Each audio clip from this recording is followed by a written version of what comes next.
Hello and welcome to Achievers Side, dear children. Today we are going to take chapter number 1, variation in psychological attribute, और इसमें से कुछ one liner questions हम आज के इस वीडियो में डिस्कस करने वाले हैं जो आपके लिए काफ़ी यूजफुल हो सकते हैं, क्योंकि जब आप किसी टॉपिक को पढ़ते हैं तो कुछ माइन्यूट पॉइंट्स होते हैं जो मिस हो जाते हैं माइंड में से, लेकिन अगर वन लाइनर क्वेश्चन में हम उन्हें डिस्कस कर लें तो वो छोटे छोटे पॉइंट्स जो है वो हमें आगे के लिए और लॉन्गर पीरियड के लिए लर्न हो जाते हैं। तो उन कुछ क्वेश्चंस को आज के इस वीडियो में डिस्कस करेंगे। And if you like the video, अगर आपको लगता है कि यूजफुल है, then please don't forget to like the video and also don't forget to share it with your friends, जिससे उनको भी इसका बेनिफिट मिल सके। And let us begin the video quickly without wasting the time anymore. So let us begin the quiz, and the first question is right here on the screen, and that is the feeling side of intelligence is called what? You have to fill it कि हमारा जो intelligence होता है उसके feeling वाले side को क्या कहते हैं। मीन्स हम इंटेलिजेंस का हमें टाइप बता रहा है जो कि फीलिंग साइड को डिस्क्राइब करता है। अगर आपने आंसर सोच लिया है, let's see what the correct answer is, and the correct answer is emotional intelligence. Emotional intelligence is the feeling side of the intelligence. Let's see the next question. The ability to monitor one's own and others' emotions, to discriminate among them and to use the information to guide one's thinking and action. ये एक definition है जो कि emotional intelligence को define करती है. This definition of EI was given by whom? अगर आपने ये definition याद की हुई है तो आप बहुत easily बता पाएंगे. Let's check out the answer. And the correct answer is Solovey and Mayer. इन्होंने emotional intelligence को अपने words में define किया था. Let's check out next question. Type of intelligence seen in Indian tradition.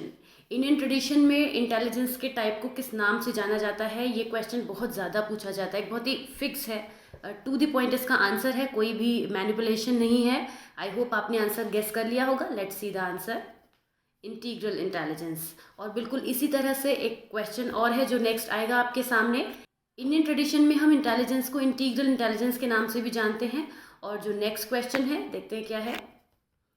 Types of intelligence seen in western societies. बिल्कुल जैसे आपने integral intelligence बताया, बिल्कुल उसी तरीके से वेस्टर्न सोसाइटी में इंटेलिजेंस के टाइप को क्या कहते हैं? You have to answer it. Let's see the answer, technological intelligence. तो ये दोनों ही चीज़ें आपको याद रखनी है कि इंडियन ट्रेडिशन में हम इंटीग्रल इंटेलिजेंस कहते हैं, और वेस्टर्न कंट्रीज़ में, वेस्टर्न कॉन्टेक्स्ट में अगर बात करें तो हम उसको टेक्नोलॉजिकल इंटेलिजेंस कहते हैं. Let's move to the next question. Sternberg notion of this or this intelligence implies that intelligence is a product of culture. ध्यान से याद करने की कोशिश कीजिए कि स्टर्नबर्ग की जो ट्रायर्किक थ्योरी है उसमें उन्होंने किस पार्ट की यहाँ पे बात करी है जहाँ पे आपको फिलअप करना है. Let's check out the answer.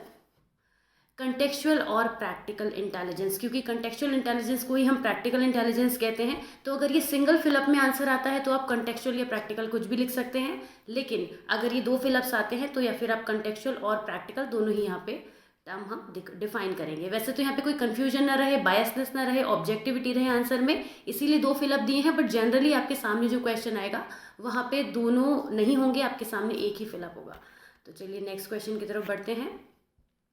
According to whom culture provides a social context in which people live, grow and understand the world around them.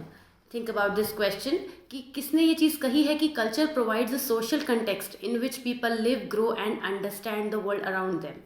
Let's check out the answer.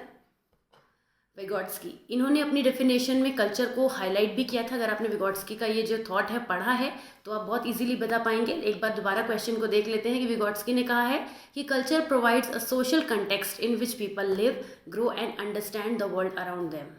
Next question की तरफ बढ़ते हैं. Let's see. Street smart persons are high on. आपको बताना है कि जो street smart person होते हैं वो किस चीज़ में हाई होते हैं. ये वर्ड आपने कहाँ पर सुना था? पहले तो ध्यान करने की कोशिश कीजिए कि ये किस पैराग्राफ में आपने देखा था. अपनी एनसीईआरटी की बुक में राइट हैंड साइड पेज पर आपने देखा था. तो आपको बताना है कि ये क्या इसका करेक्ट आंसर होना चाहिए. Contextual intelligence. स्टर्नबर्ग की थ्योरी में ये वर्ड आया था, स्ट्रीट स्मार्टनेस, और कंटेक्चुअल इंटेलिजेंस जो कि लास्ट में था, तीनों में जो लास्ट में डिस्कस किया गया है उसमें ये वर्ड आया था. तो they are higher on the contextual intelligence. Next question की तरफ बढ़ते हैं. A person who can appraise और regulate his emotions can be called. एक ऐसा पर्सन जो अपने इमोशंस को रेगुलेट भी कर सकता है और उनको अप्रेज भी कर सकता है, उसे हम क्या कहेंगे? You have to give the answer to this question and I am pretty sure कि आपको इसका आंसर मालूम ही होगा, लेकिन फिर भी इसका आंसर देखते हैं. The correct answer is emotionally intelligent. तो जो इमोशनली इंटेलिजेंट पीपल होते हैं they can very easily apprise और रेगुलेट देयर इमोशंस, और यही उनकी सबसे बड़ी कैरेक्टरिस्टिक होती है। Let's see next question. Persons having a high IQ may not be high on creativity, this was found by home. ये स्टेटमेंट किसने दिया था कि जो लोग जिनका IQ हाई होता है बट ज़रूरी नहीं है कि उनकी क्रिएटिविटी भी बहुत ज़्यादा हो। आप ये चीज़ पढ़ भी चुके हैं कि इंटेलिजेंस और क्रिएटिविटी का जो रिलेशनशिप होता है उसमें आपने पढ़ा है, लेकिन ये पर्टिकुलर थॉट किसने दिया था? Let's check out the answer. Lewis Terman. Lewis Terman was the one जिन्होंने अपना ये थॉट दिया था कि जो लोग IQ में हाई होते हैं may not be high on creativity. Alright, let's check the next question. The notion of contextual intelligence implies that intelligence is a product of।